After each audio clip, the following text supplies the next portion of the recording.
Welcome back to the Crochet Chronicles, my friends over at yarnspirations.com. I'm your host Mikey. Today we have two versions of this particular headband.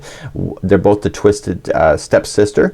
Now what we have here is that one is Bernat Roving and the other one is Bernat Sheepish, which has been discontinued. So version 1 is going to be the Bernat Roving, which is a thicker yarn that you'll see, and then you will also then see the Bernat Sheepish, which is a thinner yarn.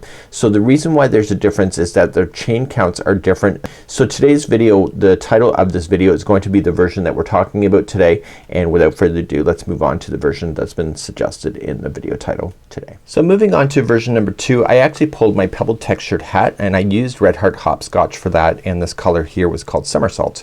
And so I was really excited about how this turned out. It's almost very natural looking even though it's a mass-produced yarn, but I really liked it. So what I'm going to be doing is that I'm going to be making the twisted headband with the same coloring, because sometimes you want a full-fledged hat and other times you just want to keep the coolness off your ears. And so what I'm going to do now is move to version number 2. Let's go back to the pattern and let's quickly talk about it, and then let's do it.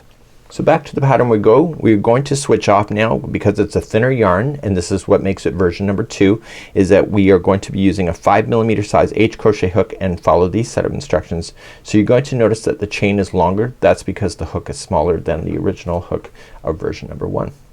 So let's begin our story, and let's start off, and I'm going to be using my hopscotch as I talked about earlier because the sheepish is discontinued. So let's begin our journey. I find the hopscotch goes a long way, so you probably get maybe 2, maybe even 3. I'm not sure if I get 3, but I can probably at least get 2 of the headbands out of one ball. So let's begin, and we're going to chain a total of 18. So 1, 2, 3, 4, 5, 6, 7, 8, 9, 10, 11, 12, 13, 14, 15, 16, 17 and 18. So this is the thickness of it, and let's begin row number 1. In row number 1 we're gonna go 4th chain from the hook, so just count it back. So 1, 2, 3, go to the back hump of the chain, it's the 4th one away, and double crochet. And what I want you to do is stay on the back hump of the chain going all the way across and double crochet in each stitch all the way to the end. You should have a total count of 16 double crochet, and that includes that chain 3 that you just skipped over when you did that. So this is 1, 2, 3, 4 so far. So please double crochet all the way to the end for row number 1. Coming all the way to the other side, I'm going to turn my work and do row number 2. And in row number 2 we're going to repeat row number 2 until the whole thing measures 10 inches. So to begin you're going to chain 3, which will count as the first double crochet that you see. So this one matches this one, so the next stitch is right there, and you're going to double crochet yourself all the way across this chain, or sorry, at this row. And we're just going to continue our story, and I'll see you at the other side of this, and make sure that you get that turning chain on the other side. So I'll be quiet for now. Now when you get to the other side, don't forget that turning chain. That turning chain is what people miss when you're new to crochet. So right here is the turning chain. So you're gonna go right into the chain itself, not to a space. So when you double crochet, go right into the chain, and that will conclude off row number 2. So what I want you to do is continue what you just learned now until this whole project measures 10 inches. So let's get our tape measure and let's talk. So usually what I do is that I get my tape measure and I just lay it in front of me here, and what I want to do is just keep crocheting, and then when I want to refer back I just like lay it down, no, yes, no, yes, no and I keep on going. So I'm going to just go back and forth in my rows until I get 10 inches done, and it will be 10 inches this way, and I'll be right back in just a moment. So I just need to do this homework first. I'll be right back. Okay, so now I'm back and I have my 10 inches complete. I'm going to show you a tip that I showed on version number 1. So when we go to start the next row after 10 inches are complete, I want to just chain up 3. So 1, 2, 3, and only do the next 7 in a row. So with the chain 3 and that 7, it gives you a total count of 16. Sorry, it gives you a total count of 8, and then 8 times 2 is 16, which is the total width of this. So you only want to do half of this. Okay, so 1, 2, 3, 4, 5, 6, 7 and 8, and that includes that chain 3. So 1, 2, 3, 4, 5, 6, 7, 8. Pull up a loop, and now grab the ball and go from the outside of the ball to just grabbing the strand on the outside. And what I want to do is that I want to continue to the other side. Now if it's variegated you may want to match the colors. I'm not going to worry about it today, but I'm going to start off with a slip knot, And starting in the very next stitch that's available to you, I'm just going to join it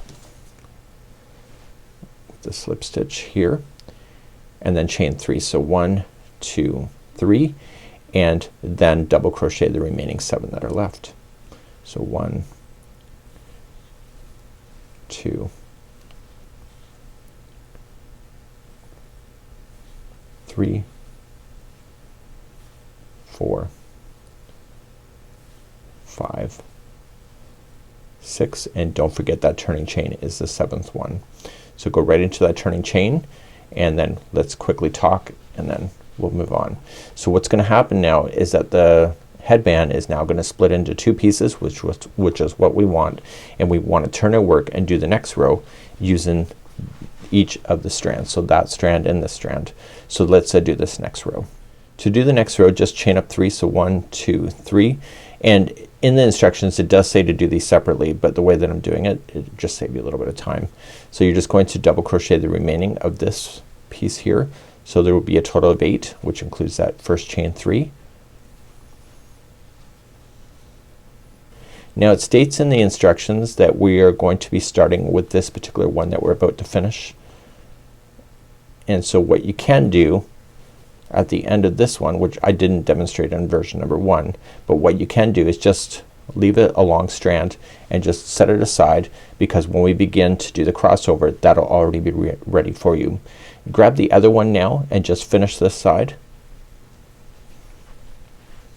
So just chain 3. So 1, 2, 3, and then double crochet the remaining 7 that are there. And this side needs to be completed and finished all together when you get to the other side. So it's something that I learned when after I filmed version number 1. Because in the version number 1 I finished both sides and then I restarted again.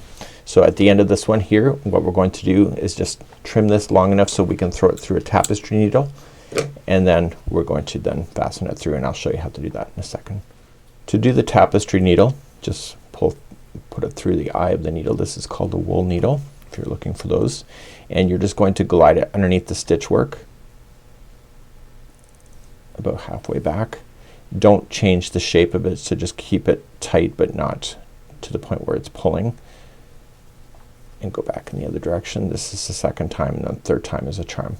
Back and forth 3 times, and then therefore this is ready to go then for the crossover in the next row. So get rid of that all the way, and let's turn our project here, and it looks like this. Okay, so this is how we finished it. So we finished here. So we're turning now, and this strand should be sitting right here. Okay, so get rid of any loose strands and let's begin the next row of the crossover. So right here is where I want you to start, and I'm demonstrating it slightly different than what I did on version number 1. So just chain 3. So 1, 2, 3, and I want you to double crochet the next 7 in a row. So 1, 2,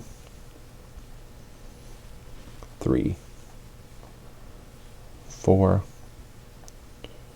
5, 6, and 7. Okay, so with the chain 3 and the 7, that gives you 8. But you're not done. So now that this side is done, what you're going to do is just cross over. So just bring it in the front and take the other one towards the back like that. And now you're just gonna double crochet the last 8 that are on this side, and this will keep this twist permanently into position. So the row that I'm currently on, you're just gonna go back and forth on that row over and over and over, and as you get further into this, then you'll see that crossover get more and more solidified.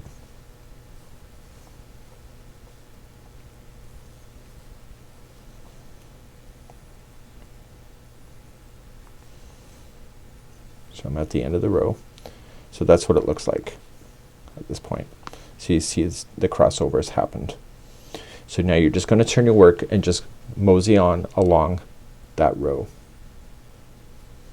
Okay, it looks like that. And just chain 3. So 1, 2, 3, and double crochet across. And I need you to keep double crocheting across, until you get the section to measure about 22 inches. Now when I did the other one, version number 1, I only went 21 inches. I tried it on my head and I realized that 21 was better. So you can test this as you go, and you can stop anywhere you want to. So if you want to do a smaller size, you can. So I'm just double crocheting across the top of that last row I just did.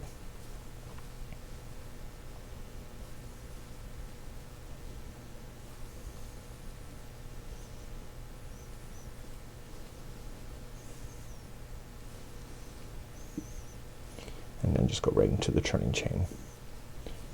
Okay, so just double crochet yourself and you can see that the crossovers happened and it looks awesome. And what I'll do is that I'll meet you right back here in just a little bit and we will get this done. So go about 22 inches or try it on, and then when you're ready to fasten off and form the circle, I'll be ready for you. So get that done and I'll see you back here in just a moment.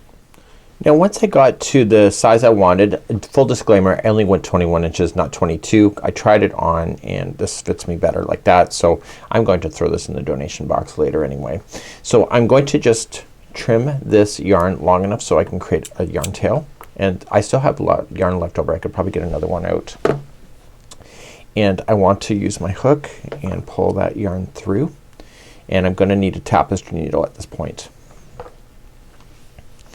Now when you go to do it, make sure that this looks right, and when you go to do that, see, isn't that awesome? And I'm gonna throw a wool needle on this, something I discovered last year. It's actually pretty handy. Now you're gonna go to the other side and you're gonna match stitch to stitch. This is called a whip stitch when you go right up over top. So you're going over, next stitch, next stitch. See how I kind of pull it backward and then I keep it tight with my 2 fingers. That's kind of how I like to put my pieces together. And I'm gonna do that all the way across. So I'll leave that for you. I'll meet you back here in a moment and I'll show you how to fasten off completely. Noticing that I'm going right up over top of another yarn tail that is existing there, so that it gets hidden in place, and I will fasten that off later more properly as well. So I'll see you at the end of this row. So I've come to the very end, and the last one I want to make sure that it kind of knots onto itself, so I'm purposely putting in that. Now this is gonna be the inside of this. So I want to take this and just glide it through what I just made. Okay, so once, and then a slightly different path. And if you want to tie another knot, you can. It's up to you, as long as it's hidden pretty well. And go 3 times like that. So you want to do that with any loose ends that you have. Make sure that you don't change the shape of it by pulling too tight. Now you can get rid of that. Now this is the starting strand that I had, so all I just can do with that is that I could just throw that through a tapestry needle, which I will do because I'm gonna donate this out. And so this is gonna be classified as the inside, so just fold it like that. And therefore there is the crossover right in the front, and etc. So get rid of any loose ends, and this will be how you do this step, the twisted step stitcher, this twisted step sister headband. Have a great day, and we hope to see you again real soon. Bye bye.